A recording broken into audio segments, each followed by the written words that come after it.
Hello everyone, DarkOfAllTrades here. Since my last video was particularly painful, I figured I would try something a bit easier, read shorter. For this video, I'm going to respond to a short from a channel called Logical Faith. This means it should be a shorter video for me too, right?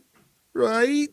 The video is titled, Why Atheism is False, Logical Faith Part 4. I checked his channel and couldn't find parts 1 through 3 with a similar title. Maybe he forgot to upload them, or he called them something else, or maybe he's saying this is his 4th video in his series of something he has. This response video is going to be slightly unique as I've already listened to the entire thing once before writing my script. He's going to make a lot of claims very quickly, so I'll try to put the cuts as close to the end of the assertion as I can so you don't miss anything. For now, let's see why this guy thinks atheism is false.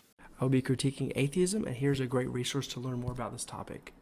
Atheism cannot explain why anything exists when it's not necessary for anything to exist at all. Breaking this down, atheism does not need to explain anything, ever. Hard atheism does adopt a burden of proof as it takes the positive position that no gods exist. With that one exception for that one type of atheism, atheism does not put forth any claims at all, so it doesn't matter if it can explain or cannot explain anything.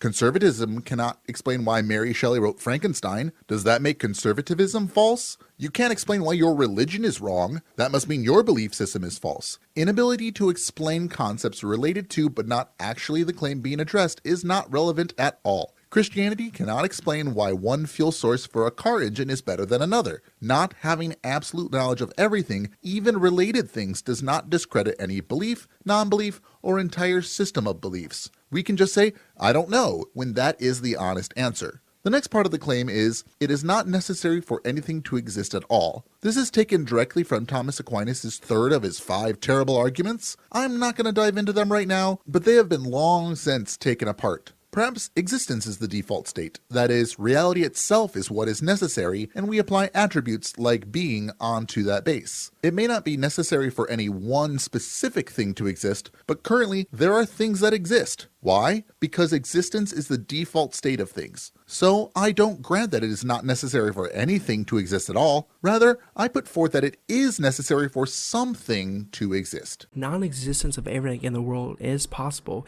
yet the world does exist. Why? The world exists because of the Big Bang, which led to the formation of the accretion disk, which the sun and every planet eventually formed from.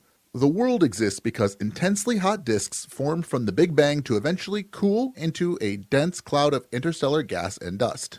This cloud eventually collapsed under its own weight, likely with help from a nearby supernova, which formed a different kind of disk called a solar nebula. The center of this disk was hydrogen, which then began to fuse into helium, which, as we know from recent events, is called nuclear fusion. It releases a lot of energy. That is how the sun was formed. The material farther away from the center started to cluster together as well, which is how the planets were initially formed. One of those planets we now call Earth. So that is a very brief explanation as to why the world exists. For more details, check out nasa.gov, Ask an Astrophysicist, or take a class on astrophysics, or heck, just watch Cosmos. There are a lot of resources one could use to find out how planets formed from the Big Bang. I'm guessing, however, that this guy doesn't accept the current best scientific model for the formation of the known universe. How did something come from nothing? I really wish apologists, and everyone really, would stop trying this tired old argument. It wasn't nothing. There was something. I know it, you believe it. Every relevant scientific model has something already extant at the beginning of the local instantiation of the universe. Even when physicists say nothing in this context, they generally aren't using the colloquial meaning. Look into the scientific meaning. This point tends to be an argument from ignorance fallacy. Basically, I don't know how something could come from nothing, therefore it must have been a god. But let's just move on. Atheists believe in morality but cannot justify this belief if Again, atheists don't need to justify anything. Even ignoring that, there are amoral people. There are moral nihilists. These people believe that nothing is objectively morally right or morally wrong. So, there are atheists who do not believe in morality, whatever that actually means. But let's look a bit further. I've done a few videos already where I go into detail about morality, so I won't stay on this too long. Morality does not require a god. It is the code or principles concerning the distinction between right and wrong, and good and bad. In the paper from American Philosophical Quarterly titled The Justification of Morality by Dan W. Brock, he argues that, quote, it is a mistake to assume that morality, requires justification, end quote. Conversely, in the article Justifying Morality, the Right and the Wrong Ways, James Sturba mentions that, quote, contemporary philosophers offer three kinds of justification for morality. Some, following Plato, claim that morality is justified by self-interest. Others, following Hume as he is frequently interpreted, claim that morality is justified in terms of other regarding interests, wants, or intentions that people happen to have. And still others, following Kant, claim that morality is justified in terms of the requirement of practical reason, end quote. Links for both of these articles are in the description. So even if you disagree with one or all of the three generalized justifications, they are all secular. Any atheist can justify morality with any of those, or not. One's morality does not need to be justified to anyone.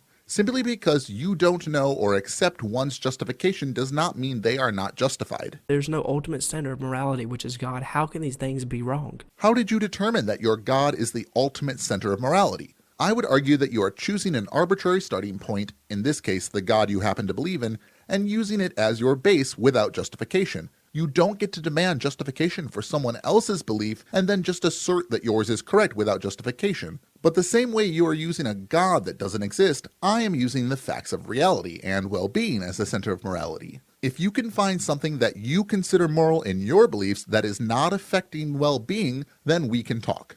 Until then, I assert that you also use well-being as your standard. If well-being is not the standard, then why care about what your God thinks or wants? Why care about heaven or hell if well-being is not the standard? Also, you don't know what your God thinks or wants. You have no way of showing that any moral pronouncements actually came from your God. The Bible is not a good source for morality. It was written by humans, and if you try to assert that it was, quote, inspired by God in any way, you would have to demonstrate that. Something which no one has ever been able to do. A moral prescription implies a moral prescriber. According to the article Proscriptive versus Prescriptive Morality, Two Faces of Moral Regulation, in the Journal of Personality and Social Psychology, quote, perspective morality is sensitive to positive outcomes, activation-based, and focused on what we should do, end quote. It is an ought. Oughts are subjective to a goal. What is the goal? I assert that well-being is the goal. Is a moral prescriber required for me to understand well-being? I don't think so. We, as people, start with general agreements on general assumptions, like life is generally preferable to death, health is generally preferable to sickness, and pleasure is generally preferable to pain, friends and specific communities notwithstanding. And from there, we make objective assessments based on the facts of reality. So, if anything, the prescriber is either the facts of reality or the collective people who came to the agreement that we care about well-being. Atheists believe that life is meaningful and worth living. However, atheism is true if life is meaningless. Tell me you've never talked to an atheist without telling me you've never talked to an atheist about this. Why do you think that if atheism is true, then life is meaningless? This is another common talking point that I've covered before, so I'll touch on it briefly. In order for something to have meaning, there needs to be an agent to bestow meaning onto it. I imagine you'd agree with this. However, where we differ is the requirements for that agent. My life is meaningful because I do things that help people. People are affected by me now. If you don't like that meaning that I've given to my life, then I really don't care. By all means, cry in the corner about how the big mean atheist doesn't agree with you. If you're talking about the, quote, ultimate meaning, then I do not care about that either. Why? Because eventually I'll be dead. I will cease to have feelings or consciousness. I will be unable to create new memories. My memory will live on for a while, and maybe my teachings will be passed down through multiple generations. After that, other better teachings, hopefully, will be here improving on what I have done. And after the heat death of the universe and all humans are gone forever, it will no longer matter whether I existed or not, because there won't be any minds around to care, and I'm okay with that. But you want to live forever, cheapening your own existence here on Earth. It is pretty pathetic that you would degrade the one life you know we have because you think it will continue after we die. You're making an argument from emotion here. You don't want it to be true, therefore it isn't true. You want there to be an external meaning, therefore there must be. That isn't how logic or reality works. The question I have for you is, isn't this enough? Just this world? Just this? A purpose implies a purposer. Atheists believe that atheism is true and theism is false. This is not necessarily the case. For one to be an atheist, they just have to not accept a single proposition as true. that does not mean they think it is false. In this case, atheism doesn't have a truth value to be accepted or rejected. If he is talking about the hard atheist position, then this could be accurate, but that would be accepting the counterclaim to the theism proposition. So this is correct in that sense, but it does not apply to the majority of atheists. But to say that atheism is true implies that there is such a thing as objective good. This is just not true. Again, one could be a moral nihilist and not believe in a god.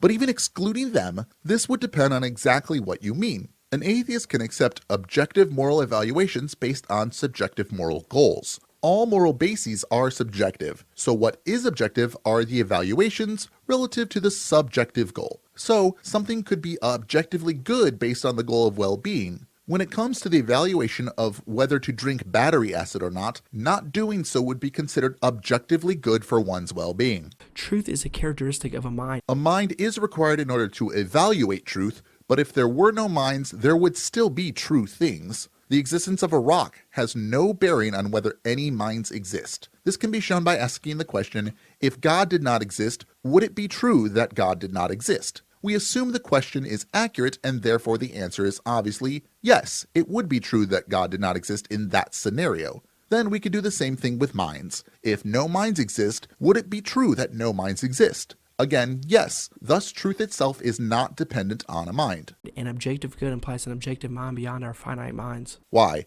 As I stated before, objective good is the evaluation of something in relation to a goal. A mind is required to make the evaluation and to determine the goal, but this is all done finitely. There is no demonstration that something beyond a finite mind is required for any evaluation of any moral proposition. This is a non sequitur. The conclusion of any mind, objective or otherwise, beyond the finite mind being required does not follow from the granted fact that we evaluate something as objectively good.